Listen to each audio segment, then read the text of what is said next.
Hello class, good evening to you all.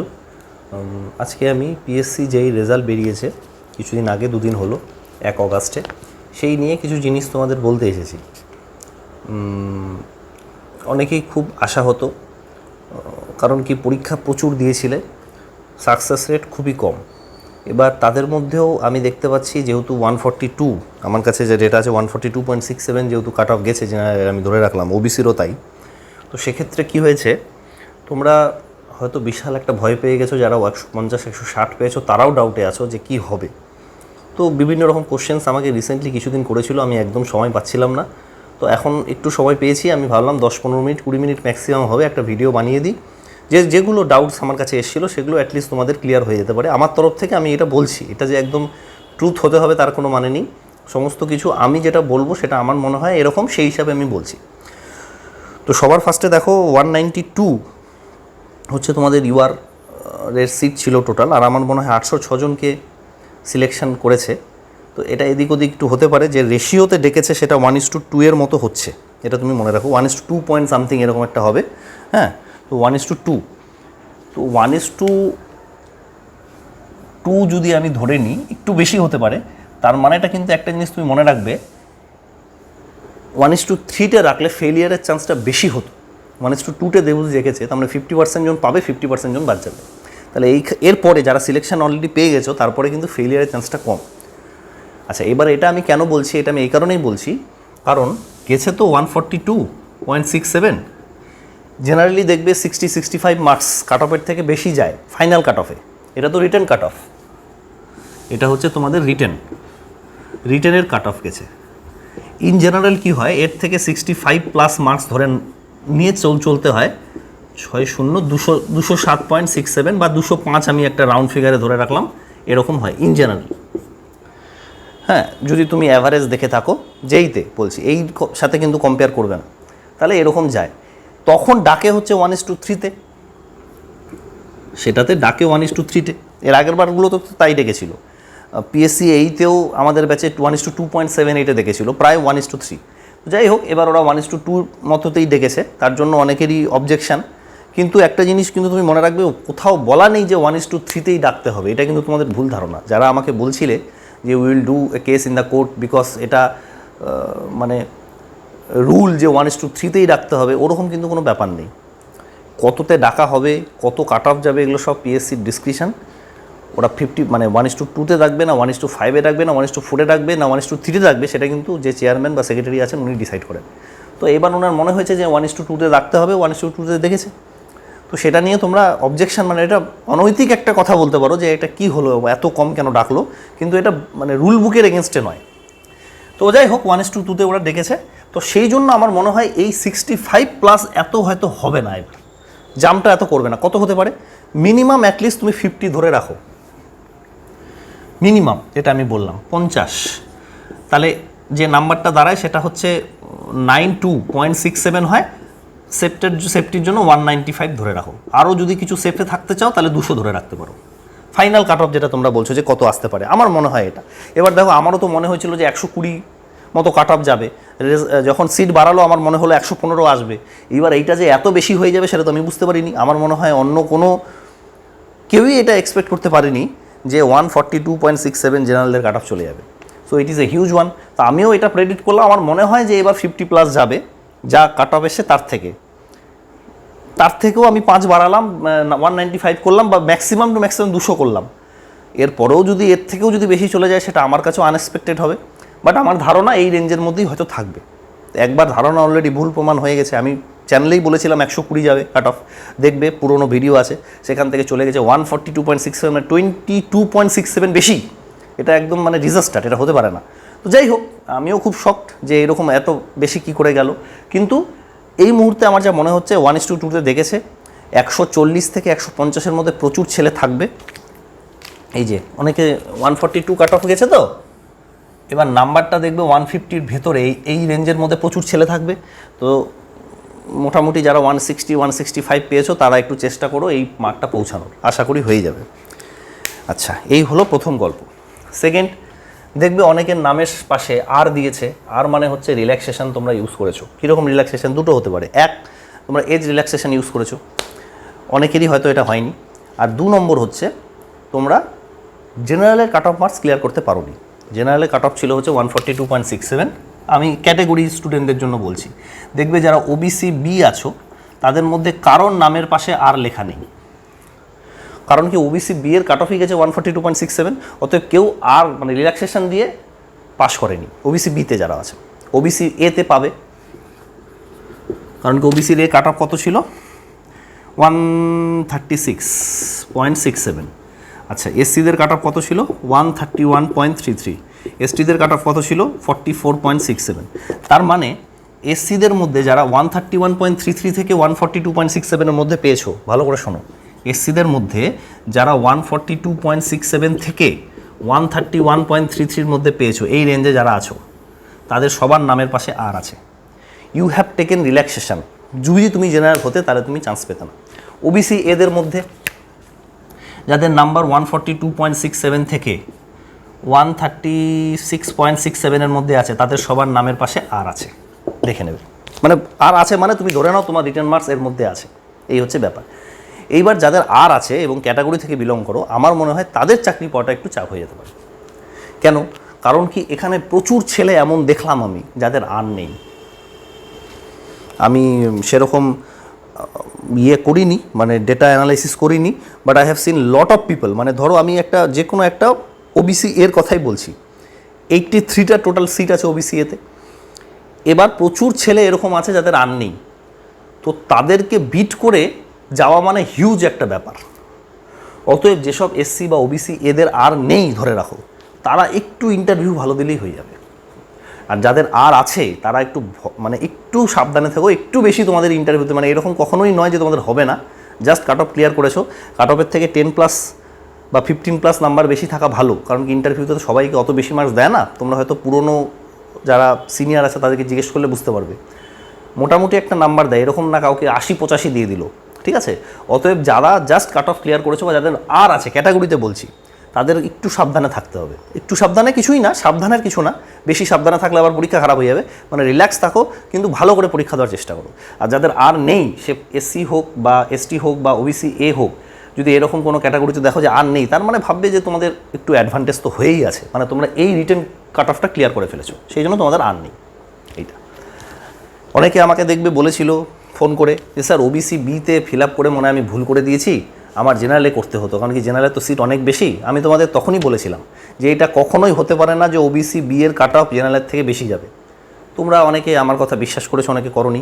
এগুলো constitutional rule, এগুলো হলে অসুবিধা, এগুলো পিএসসি করবে না। কখনোই ওবিসি বির কাট অফ জেনারেল থেকে বেশি যেতে পারে না। কোনোখানে যদি গিয়ে থাকে সেখানে ডেফিনেটলি কেস হয়েছে বা কোনো গণ্ডগোল আছে, এটা হতে পারে না, ঠিক আছে। এখানে কেন এরকম গেছে, কারণ কি এটা জাস্ট রিটেনের কাট অফ। যখন ইন্টারভিউর কাট অফ বেরোবে, ফাইনাল যখন কাট অফ বেরোবে, তখন দেখবে ওবিসি বি অবশ্যই জেনারেল থেকে কম থাকবে। এখন তার কারণ বোঝাতে গেলে আমার অনেক সময় লেগে যাবে, অত বোঝানোর কোনো দরকার নেই। তোমরা যারা ওবিসি বি আছো এবং ওবিসি বিতে ফিল আপ করেছো তারা ভালোই করেছো, কারণ কি তারা জেনারেলের সুবিধাটাও পাবে এবং ওবিসি বিও পাবে, এইটা তুমি জেনে রাখো। মানে এই যে যখন ফাইনাল রেজাল্টের লিস্ট বেরোবে, তখন তুমি দেখবে ওবিসি বি যারা আছো টেনশন নিচ্ছ, তাদের মার্কস একটু না একটু হলেও কম থাকবেই থাকবে, মানে ফাইনাল কাট অফটা। ওদের যারা ওবিসি বি আছো এবং ওবিসি বিতে ফিল আপ করেছো, আমার মনে হয় ঠিকই করেছো। দেখবো কি হয়। তোমরা অনেকে বলেছিলে, অনেকে হাসছিলে আমার কথায়, আমি যখন বলেছিলাম 10 দিনের মধ্যে পিএসসি রেজাল্ট বের করবে। Lot of people given smiley in Telegram group, আমার এখনও আছে, আমি স্ক্রিনশট নিয়ে রেখেছি। তো তোমরা এটা বুঝতে পারছো না যে তোমাদেরকে বলার আমাকে বলার মধ্যে অনেক ডিফারেন্স আছে। তোমরা যখন যাচ্ছ গিয়ে বলছে যে 7 দিনে দিবে, দিল না, শুক্রবারে দিবে, দিল না, আর আমি যখন যাচ্ছি অ্যাসিস্ট্যান্ট ইঞ্জিনিয়ার হিসাবে, আমাকে বলার মধ্যে ডিফারেন্স আছে। তো 10 দিনের মধ্যেই দিয়ে দিল, যবে বলেছি দেখো তার 10 দিনের মধ্যেই দিয়েছে। অতএব ওগুলো খিল্লি করো না গ্রুপের মধ্যে। আচ্ছা, এবার আমরা কিছু কিছু ডাউট নিই, দেখি কীরকম ব্যাপার আছে। এই রেজাল্টের কাট অফ অনেক হাই গেছে, তো এই ব্যাপারে কিছু বলার আছে আমার। আমিও সত্যি এক্সপেক্ট করতে পারিনি যে এতটা হাই যাবে। তো এখানে তো এখন কিছু করার নেই, আনএক্সপেক্টেড থিং হ্যাপেন্স। অনেক সময় অনেক এরকম আনএক্সপেক্টেড থিং হয়ে থাকে। পরীক্ষার যখন সবাই ইন্টারভিউ তো আমি অনেকের নিয়েছি, আমার কাছে ডায়েরিও আছে ইন্টারভিউ যাদের নিয়েছি, ডিসক্লোজ করতে চাই না, বাট আমাকে যারা তারা মার্কস বলেছে অনেকেরই মার্কস কিন্তু 160-150-র উপরে ছিল। মানে আমি এটা কখনোই ভাবতে পারিনি যে 500-600 ছেলের উপরে 143 উপর মার্কস পাবে, মানে এটা আমার ভাবনা চিন্তার বাইরে আর কি। কিন্তু পেয়েছে এখন, তো সেই অনুযায়ী হয়েছে। তো এটা নিয়ে অনেকে ভয় পাচ্ছিল যে স্যার এখন তো কেস ফেস করে দিতে পারে, তাতে কি রিক্রুটমেন্ট প্রসেস আটকে যাবে? রিক্রুটমেন্ট প্রসেস কেসের জন্য আটকায় না। কেন বলো তো? কারণ কি প্রত্যেক পরীক্ষার পরেই কেস হয়। 2017 নোটিফিকেশানে যেটা হয়েছিল 19-এ, সেখানেও দেখবে প্রচুর লোকে কেস করেছিল। 2015 নোটিফিকেশানে 17-তে ঢুকেছিল, সেখানেও কেস করেছিল। 2020 নোটিফিকেশানে 22-এ যারা আমরা ঢুকলাম সেটাতেও কেস আছে। দোজ কেসেস আর অনগোয়িং, চলছেই। কিন্তু এরকম করে যদি প্রত্যেকটা রিক্রুটমেন্ট প্রসেসে কেসের জন্য বন্ধ থাকতো, তাহলে এখনও পর্যন্ত কোনো রিক্রুটমেন্টই হতো না। কারণ দেখো, এখানে রিজেকশনের চান্সই বেশি। 1% people will select, 99% will get rejected finally. তো মনটা সবারই খারাপ হবে। এবার যাদের মন খারাপ হচ্ছে বা যারা রিজেকশন পাচ্ছে, তাদের মধ্যে অনেক টাইপের ছেলে থাকে। এক হচ্ছে ভেঙে গেল, ডিপ্রেশনে চলে গেল, তাদের তো কিছু করার নেই। এক হচ্ছে মেনে নিল যে ঠিক আছে, হলো না, পরের বার করবো। আর এক টাইপের ছেলে থাকে যারা মেন্টালি খুব স্ট্রং, তারা মানছে না যে না, এটা হতেই পারে না, তো তারা কেস করে। এটা এটা এটা হয়ই, মানে অনেক টাইপের ছেলে পৃথিবীতে আছে, তো ওরা কেস করবেই। তো ওটা কেস হবে বলে আটকে যাবে এইসব ভেবে তুমি কিছু করো না। আমার মনে হয় না রিক্রুটমেন্ট প্রসেস আটকে যাবে। এরকম রিক্রুটমেন্ট প্রসেস আটকে গেলে কোনোদিনই রিক্রুটমেন্ট হতো না, ঠিক আছে? এরকম হয় না।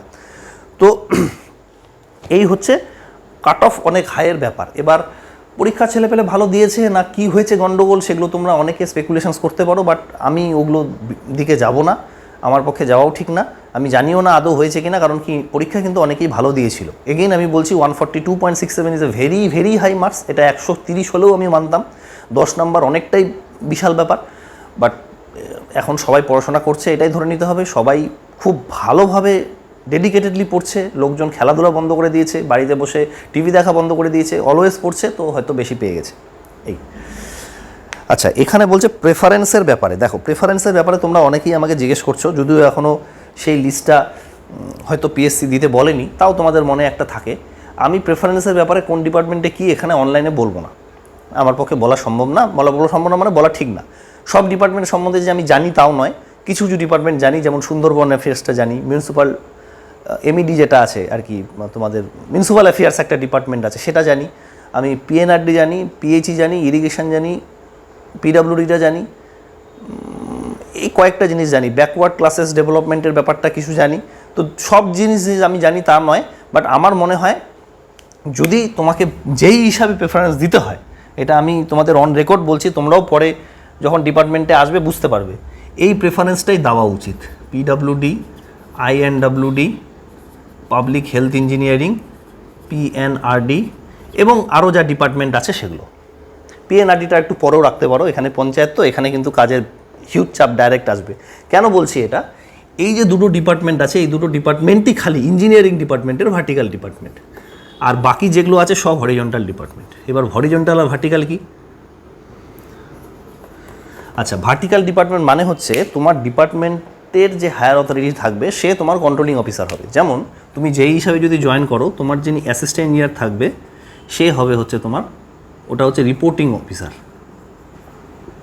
তোমরা যখন স্যার করবে ডিপার্টমেন্টে ঢুকলে, স্যার মানে সেলফ অ্যাপ্রাইজাল রিপোর্ট করতে হয় যে আমি কত মার্কস পাচ্ছি। এমনি কিছু হয় না, খুব খারাপ পেলে অসুবিধা, বাট জেনারেলি অল্প স্বল্প মার্কস দেয় আর কি। তো যাই হোক, এই হবে রিপোর্টিং অফিসার। এক্সিকিউটিভ ইঞ্জিনিয়ার হবে কন্ট্রোলিং অফিসার, আর এসি হবে তোমার অ্যাকসেপ্টিং অফিসার। হ্যাঁ, তেমনি সি তোমার কিছু নেই আমাদের, যেমন এই হিসাবে ই হচ্ছে রিপোর্টিং, এসি হচ্ছে কন্ট্রোলিং, সি হবে তখন অ্যাকসেপ্টিং। যে ই তার এসি হচ্ছে রিপোর্টিং, সি হচ্ছে কন্ট্রোলিং, সেক্রেটারি থাকে হচ্ছে তোমার অ্যাকসেপ্টিং, এরকম করে আস্তে আস্তে বাড়তে থাকে। শেষ পর্যন্ত প্রিন্সিপাল সেক্রেটারি আছে সেক্রেটারির উপরে, মানে সির উপরে তোমার সেক্রেটারি থাকে। আমাদের ডিপার্টমেন্টে পিডাব্লিউডিতে মানে ইঞ্জিনিয়ারিং চিফ হয়, একই ব্যাপার। আর এখানে থাকে পিএস, প্রিন্সিপাল সেক্রেটারি, প্রিন্সিপাল সেক্রেটারির উপরে এমআইসি থাকে, মিনিস্টার ইনচার্জ যে থাকবে আর কি। তো সেই হিসাবে যেহেতু থাকে, তো এই দুটো ডিপার্টমেন্টে কি হয়, ভার্টিক্যাল ডিপার্টমেন্ট যেহেতু, তোমার যে রিপোর্টিং অফিসার থাকবে সেই তোমার কে কন্ট্রোল করতে পারবে বা তার কথা শুনে তুমি যাবে। তো তোমার এই যেহেতু ডাইরেক্ট সিনিয়র আছে, তোমার অসুবিধা হবে না। কিন্তু এই সব ডিপার্টমেন্ট কি হয়, এগুলো না ডিএম এর আন্ডারে থাকে। ডিএম, এসডিও, আমাদের এখানে এসডিও বলে, বাট অ্যাকচুয়ালি ম্যাজিস্ট্রেটই এসডিএম আর কি উনি, এডিএম, হ্যাঁ, বা তোমার ধরো বিডিও। তো কি হয়, এই পঞ্চায়েতেরও প্রচুর কাজ তোমাকে দিয়ে করাতে পারে, এবং ব্লকে বিভিন্ন রকম কাজ, ডিএম তো নামে না, বিডিও ব্লকে তোমাকে বিভিন্ন রকম কাজ করাবে। তো তোমার ভালো লাগবে না হয়তো অত প্রথম দিকে, মানে তোমার এই তোমাকে বলছে করতে ঠিক আছে, কিন্তু এরকম ফট করে একজন অন্য লোক যদি তোমাকে বলে একটু কাজের একটু অন্যরকম চাপ থাকে, এইটাই আর কিছু না। তো ওরা ডাকে নিতে পারে তোমাদের, কিন্তু এই ডিপার্টমেন্টের নিয়ম হচ্ছে অনলি 2 কেসেসে তোমাকে ডাকতে পারে। তার মধ্যে 1 নম্বর কেস হচ্ছে যদি ডিজাস্টার হয়, ডিজাস্টারের সময় ডিএম তোমাকে ডেকে নিতে পারে। আর একটা হচ্ছে ইলেকশনের সময়। এই দুটো টাইমের সময় কিন্তু সব এমপ্লয়ি ডিএম এর আন্ডারে চলে আসে, ডিস্ট্রিক্ট ম্যাজিস্ট্রেট, ঠিক আছে। তো যাই হোক, বাকি যে কোনো সময় তোমাকে ডাকতে পারবে না, বাট এই বাকি ডিপার্টমেন্টগুলোতে থাকলে একটু ডাকার থাকে। তো সেই জন্য আমার মনে হয় যেই হিসাবে এই প্রেফারেন্সটাই দেওয়া উচিত। হ্যাঁ, অ্যাসিস্ট্যান্ট ইঞ্জিনিয়ারের ক্ষেত্রে কিন্তু আবার তুমি একটু এদিক ওদিক করতে পারো, তার কারণ আছে, আমি এত কিছু এখানে বলতে পারবো না বা বলবো না। কিন্তু জুনিয়র ইঞ্জিনিয়ার হিসাবে মানে কোন পোস্টে তুমি ঢুকতে, যেই হিসাবে আমার মনে হয় এই দুটো ডিপার্টমেন্টে ঢুকলে তোমার ফিউচারে ভালো হবে। প্রমোশন এখানে ডেফিনেটলি কম আছে, মানে যেহেতু লোক বেশি, বড় ডিপার্টমেন্ট, প্রমোশন কম, এখানে হয়তো একটু প্রমোশন বেশি হতে পারে, বাট তাও আমার মনে হয় ইনিশিয়াল লাইফে প্রচুর খাটনি আছে, এটাই, বাকি কিছু না। বাকি সব ডিপার্টমেন্টই ভালো, মোটামুটি তোমরা চিন্তা ভাবনা করে দিয়ে দাও, ঠিক আছে। এই থার্ড বলছে অল্প নাম্বারের জন্য, মানে অল্প নাম্বার বেশি আছে আর কি, কীভাবে প্রিপারেশান নিব। মানে ধরো কাট অফ গেছে হচ্ছে তোমার 142.67, একটা ছেলের নাম্বার আছে 145, সো সে কী করবে বা কীভাবে প্রিপারেশান নেবে। দেখো, আমি 145 পাওয়া ছেলেকেও যেভাবে প্রিপারেশান নিতে বলবো, কেউ যদি 190 পেয়ে থাকে তাকেও সেমি প্রিপারেশান নিতে বলবো। আলাদা করে তো কিছু না, সবাই সবার মতো করে চেষ্টা করবে। তুমি কি ভাবছো যে 160 পেয়েছে সে হাতে হাত ধরে বসে থাকবে? কখনোই না। তুমি এমন এক্সট্রা কী করতে পারো? কিছুই করতে পারো না। You can't do anything extra যেটা 160 পাওয়া ছেলে করতে পারবে না। ও করতে চাইছে, ও 165 পাওয়া ছেলে শিওর না যে ওর হবে কি হবে না। আমি কি বললাম যে 200 নাম্বার যেতে পারে কাট অফ, হতে পারে 200। তো একটা ছেলে যদি 165 ওকে যদি 20 দিয়ে দেয়, হামেশাই দেয়। 20 কেন, 30 দিলেও তার হবে না। ইন্টারভিউতে হাজার হাজার ছেলেকে 30 দেয়, ইভেন 165 পাওয়া ছেলে শিওর না যে তার হবে কি হবে না। অতএব এমন কিছু এক্সট্রা করতে পারবে না তুমি যেটা অন্যরা করবে না। এটাই তোমার এখানে লাক কাজ করবে, তুমি কতটা ভালোভাবে প্রেজেন্ট করছো সেই জিনিসগুলো দেখতে হবে। বাকি কিন্তু এখানে আলাদা করে কিছু করার নেই, নাথিং টু ডু এক্সট্রা। তো যাই হোক, কী করতে পারো সেটা নিয়ে আমি একটু বলি, জাস্ট ওয়েট 1 সেকেন্ড। হ্যাঁ, তো সেখানে বলছিলা যে কী করে পড়বে, তাই তো। দেখো, পড়ার জন্য যেটা আমার মনে হয়, আমি তোমাদের মতো সিচুয়েশনে থাকলে যেটা করতাম, একটা আগেও বলেছিলাম আমি, একটা মেডিসিন হ্যান্ডবুক আছে, ঠিক আছে। এই বইটা তুমি নিয়ে নাও, এই বইটা তুমি নিয়ে নাও, এই বইটা তুমি পড়তে পারো। আমার মনে হয় this is a very good book. Compile করে সব কিছু আছে ইন্টারভিউর জন্য। সেই বইটা তুমি ইন্টারনেটে মানে অ্যামাজনে পেয়ে যাবে। আমি দেখো এখানে বলছি মেডিজির প্রমোশন করছি না, তোমাকে এটা বুঝতে হবে। এইটা বলার জন্য মেডিজি আমাকে টাকা দিচ্ছে না, তার মানে জেনুইনলি এটা ভালো।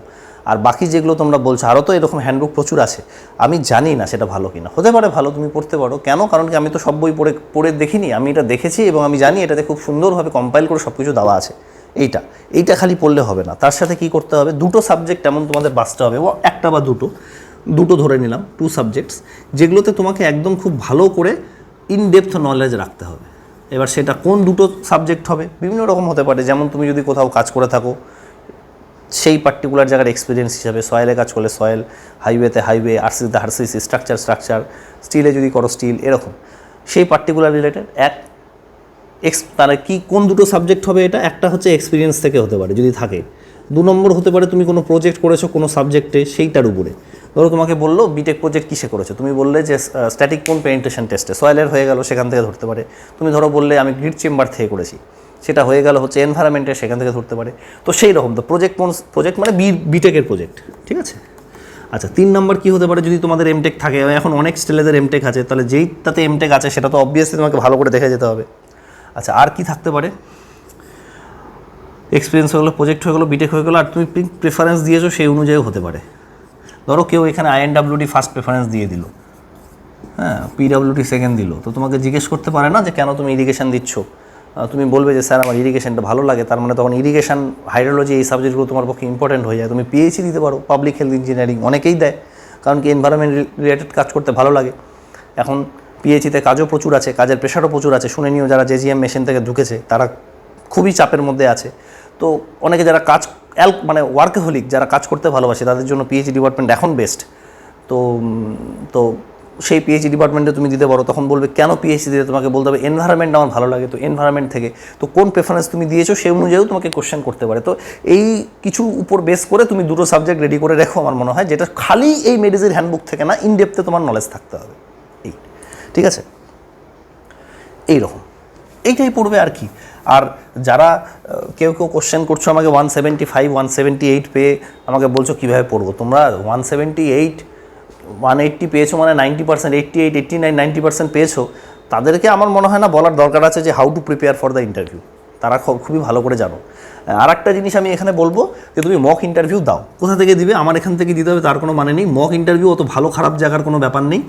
আই হোপ মক ইন্টারভিউ তোমার অ্যাটলিস্ট 4-5টা দেওয়া উচিত, তাহলে কনফিডেন্স লেভেলটা বাড়বে, আর কিছু না। হ্যাঁ, মক ইন্টারভিউ যদি কোথাও পেয়ে থাকো দিয়ে দাও, আমার কোনো ব্যাপার না। মানে আমার এখানে মক ইন্টারভিউ দিতে হবে বা অন্য কোথাও সেরকম ব্যাপার নেই, যেখানে তোমার মনে হয় দিচ্ছ দাও। মক ইন্টারভিউ দিলে তোমার ক্ষতি হবে না যদি প্রিপারেশন তৈরি থাকে। প্রিপারেশন নেই তাহলে মক ইন্টারভিউ দিয়ে লাভ নেই। প্রিপারেশন তৈরি আছে, তুমি দাও না, দেখো কি বলে ওরা, ওটা নিতেই হবে, তার কোনো মানে নেই। আবার অনেকে থাকে না যে কনফিউজড হয়ে যায়, এটা বললো, ওটা বললো, এটা বললো, তিনটে বলে তিনটে কনফিউজড হয়ে গেল, সেটা করলে চলবে না। তোমাকে ডিসিশান নিতে হবে, তোমার লাইফ, তোমার চাকরি পেলে তোমার হবে, তোমার লস হলে তোমার হবে, এরকমভাবে তুমি ডিসিশান নেবে এবং শুনবে সবারটা। You will listen to everybody and deliver to something which is best suited for you, এবং সেটা তোমাকেই ডিসাইড করতে হবে। এই হচ্ছে ব্যাপার, ঠিক আছে। যেমন ধরো মক ইন্টারভিউ দিতে গেলে, আমি তোমাকে বলছি, মক ইন্টারভিউ দিতে গেলে একজন আমাকে ফোন করে এরকম বলেছিল, তো সে না বিই করে নিয়েছে এবং এমটেকও করে নিয়েছে, এবার ডিপ্লোমাও ছিল, এরকম একটা বড় করেছে, ডিপ্লোমা ছিল, বিই ছিল, এমটেক ছিল। এবার ওকে কে একজন বলেছে নাকি বিই আর এমটেকের ব্যাপারটা না বলতে, খালি ডিপ্লোমা আছে বলতে, এই জায়গাটা গ্যাপই রাখতে। কেন? কারণ কি যদি বলে বিই আর এমটেক আছে তাহলে নাকি খুব কঠিন কোশ্চেন তাকে জিজ্ঞেস করবে। এবার ঠিকই বিই এমটেক থাকলে তো কঠিন কোশ্চেন জিজ্ঞেস করবেই। এবার তুমি 6 বছরের গ্যাপটাকে কী করে ম্যানেজ করবে? তোমার কাছে কোনো এক্সপিরিয়েন্সও নেই, এটা কোনো কথা হলো?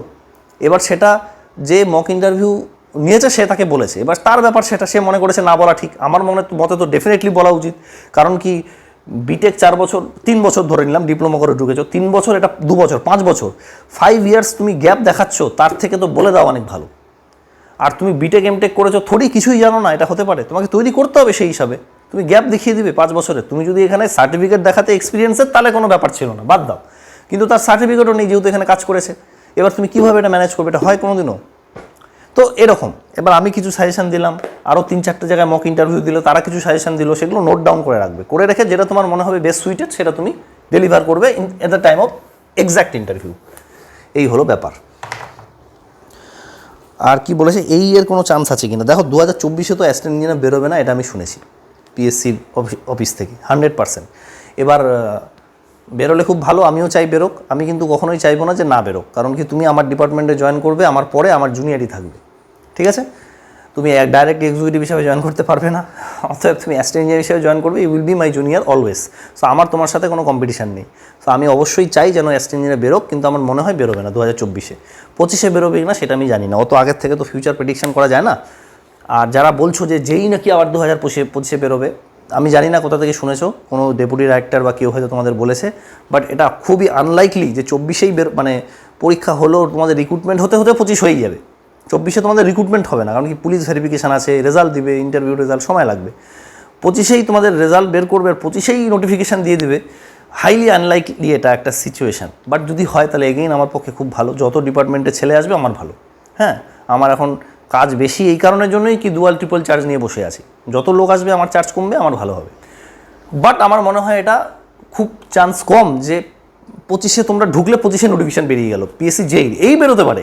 তার কারণটা হচ্ছে এই অনেক দিন হয়ে গেল, 20-তে বেরিয়েছিল, 25-এ বেরোনো উচিত, কারণ কেউ 5 বছর পরই বেরোচ্ছে, এখন 15 পরে 20, 20 পর 25। দেখা যাক এখন কী হয়, বাট 24-এ মনে হয় না বেরোবে, আমাকে সেরকমই পিএসসি অফিস থেকে জানানো হয়েছিল। এবার তারপরে আমি জানি না। আর মক ইন্টারভিউর ব্যাপারে আমার এখানে মক ইন্টারভিউ ব্যাপারটা হচ্ছে, আমি এখন একটু চাপেই আছি বিভিন্ন রকম কারণের জন্য। এক তো বৃষ্টি হচ্ছে, বৃষ্টির সময় ENWD ডিপার্টমেন্টের লোকেরা চাপে থাকে। 2 নম্বর হচ্ছে যেহেতু লোক কম আছে, সেহেতু ডুয়াল ট্রিপল চার্জ আছে, কিছু কিছু ক্ষেত্রে অনেক যেইদের কাজও কিছু করতে হচ্ছে আমাকে, যেহেতু নেই, লোক কম আছে, তো সেই জন্য একটু চাপে আছি, এটা নিয়ে কোনো ডাউট নেই। কিন্তু যদি সময় থাকে আমি ডেফিনেটলি নেব, সেটা আমি গ্রুপে জানাবো। জানিয়ে নিব, হয়তো বেশি নিতে পারবো না, কয়েকটাই নিব, কিন্তু নিব মানে মক ইন্টারভিউ নিতে পারবো, তার বেশি আমি নিতে পারবো না, সেটা আমি গ্রুপে জানাবো নেবো কি নেবো না, ঠিক আছে। আর আমি তো এগেইন বললাম যে তোমার যদি এখন সেরকম মনে হয় তুমি অন্য কোনো চ্যানেল বা অন্য কোথাও যদি মক ইন্টারভিউ নেয় তুমি দিতে থাকো, বেশি দিও না, 4-5 তুমি দিতে পারো, আমার মনে হয় না মক ইন্টারভিউ দিলে খুব একটা ক্ষতি হবে। ব্যাস এইটুকুই আমার বলার বক্তব্য। এগেন আমি বললাম এইটা আমার টেলিগ্রাম চ্যানেল, এখানে জয়েন হয়ে থাকবে, আলতু ফালতু কথাবার্তা একদম বলবে না, তাহলে আমি তোমাকে মেসেজ করা থেকে ডিবার করে দেবো। অনেককেই করেছি, তোমরা জানো না হয়তো, লট অফ পিপল যারা উল্টোপাল্টা মেসেজ করেছে। তোমাকে মনে রাখতে হবে এটা তোমার একজন স্যারের গ্রুপ, এটা তোমার কলেজের ফ্রেন্ডদের গ্রুপ নয়। এখানে তুমি কথাবার্তা সেরকমই বলবে যেটা বলা উচিত। আলতু ফালতু কথাবার্তা, বন্ধুদের সাথে গল্প করার মতো কথাবার্তা এখানে বললে আমি বন্ধ করে দেবো একদম। তোমার মেসেজ আমি ডিলিট করে দেবো, ডিলিট করে দিয়ে ওখানে অপশান থাকে তোমাকে মানে পার্মানেন্টলি মেসেজ করা থেকে ব্যান করে দেবো, তুমি দেখতে পাবে খালি, আর কিছু করতে পারবে না। এবার ছেলেপেলে আছে নাম চেঞ্জ করে অন্য ফোন নাম্বার থেকে ঢোকে, কতবার ঢুকবে, ঢুকো, কোনো অসুবিধা নেই, যতবার দেখবো আমি ডিলিট করে দেবো। আর মেসেজ ডিলিট করা মানে আমি ব্যান করে দেবো তোমাকে, তুমি আর মেসেজ করতে পারবো না ওই নাম্বার থেকে। 15টা নাম্বার থাকলে করবে, আর কিছু করার নেই, যতবার আসবে ততবারই ব্যান করবো। তো এই হলো ব্যাপার। তো এখানে উল্টোপাল্টা কথাবার্তা কিন্তু বলবে না, আমার খুব বিরক্তি বোধ হয়। আগে তো দেখতাম না, উল্টোপাল্টা প্রচুর মেসেজ হয়ে যেত, এখন দেখা শুরু করেছি তো দেখছি সত্যি খুব বাজে বাজে মেসেজ আসে, এমন মেসেজ আসে যেটা একজন টিচারের গ্রুপে করা উচিত নয়, এইটা অ্যাটলিস্ট মনে রাখবে, ব্যাস। আর এই নাম্বারটাতে আমি দিয়েছি ফোন করার জন্য, তো তোমরা এত ফোন করো, কিন্তু আমাকে প্লিজ তোমরা ওই অফিসিয়াল টাইমটা ছাড়া ফোন করো, হ্যাঁ। আমাদের যে টাইম থাকে মোটামুটি তুমি, আমি আর লিখছি না, মানে অফিস টাইমটা ফোন করো না আর কি, ঠিক আছে। ওই অসুবিধা হয় অফিসে ফোন আসলে প্রচুর, ওটা ছাড়া ফোন করো, কোনো অসুবিধা নেই। আর ফোন করার আগে একটু জিজ্ঞেস করে নিলে বেটার হয়। যাই হোক, ঠিক আছে, চলো এইটুকুই বললাম। অল দ্য বেস্ট, ভালো করে পড়ো। এমন কিছু বিশাল প্রবলেমেটিক সিচুয়েশান হয়ে যায়নি, যারা ক্লিয়ার করেছো তাদেরকে কংগ্রাচুলেশনস এগেইন, এবং তারা হাল্লা পিটিয়ে বেরিয়েও না। এখনকার মার্কেটের সিচুয়েশানে বুঝতেই পারছো কম্পিটিশান টাফ হয়ে গেছে, সবাই মানে আমি তো জানি যারা কেএমসিতে পেয়েছে তারা সবাই পিএসসি যেই ক্লিয়ার করেছে, তুমি লিস্ট থেকে নাম দেখে মিলিয়ে নিতে পারো, ঠিক আছে। সো এরকমই ব্যাপার যে যে পাচ্ছে সে অনেকগুলোই পাচ্ছে, এবার তাদেরকে তুমি বলতেও পারবে না এরকম করে যে তারা যেন এই পরীক্ষাটা না দেয়, কারণ তাদের রাইটস আছে। কেএমসির থেকে হয়তো পিএসসি যেই জবটা অনেকটাই বেটার, তাদের মনে হয় তো সে দিতেই পারে, ঠিক আছে। তো এই হচ্ছে ব্যাপার। সো পড়াশোনাটা ঠিকঠাক করে করো, যারা নতুন আছো, 3rd ইয়ার 2nd ইয়ার 4th ইয়ারে পড়ছো, প্রিপারেশান নিচ্ছ, পরের বার দিবে, তারাও আমার কথাগুলো শুনছো, কীরকম করে চরচর করে 200-র মধ্যে 143 মানে 71% হচ্ছে কাট অফ গেছে, মানে যেখানে 70%-এর মানে ফার্স্ট ক্লাস অনার্স 75%-এ হয়ে যায়। আমার অনার্স আছে বিটেকে যাদবপুরে, 75% যদি তোমার মার্কস থাকে তাহলে অনার্স দেয়, আর 60% তো ফার্স্ট ক্লাস তুমি জানোই, আর বাকি নিচে আরও আছে। অনার্সের কাছাকাছি চলে আসছে মার্কস এখন, 71% রিটেনে কাট অফ, এটা হয় নাকি? তো যাই হোক, হয়েছে এখন। তো কতটা লেভেল বেড়েছে সেটা তোমরা বুঝতেই পারছো, হ্যাঁ। আর সিটও অনেক ছিল, তাও এরকম সিট কম থাকলে তো কোথায় যেত কে জানে। মানে অ্যাসিস্ট্যান্ট ইঞ্জিনিয়ারের পরীক্ষায় যদি এরকম কোশ্চেন আসতো, তাহলে অ্যাসিস্ট্যান্ট ইঞ্জিনিয়ারের পরীক্ষায় তোমার 200-300টা সিট থাকতো, মানে সিট তো থাকতো না, 200-300 জনকে ডাকতো, 500 জনকে ডাকতো, তাহলে কাট অফটা কোথায় যেত তুমি ভাবো একবার, ধরা ছোঁয়ার বাইরে হয়ে যেত। ঠিক আছে, চলো, পিএসসিরও বোঝা উচিত এবার কোশ্চেন একটু টাফ করা উচিত, হ্যাঁ। এত সোজা কোশ্চেন দিলে এরকম কাট অফ বাড়তেই থাকবে, তো পিএসসিরও এবার কোশ্চেনটা একটু টাফ করা উচিত। এবার কোশ্চেনটা মানে টোকেনি কোথা থেকে, কিন্তু কোশ্চেনটা সোজা ছিল। যাই হোক, ঠিক আছে, চলো, অল দ্য বেস্ট।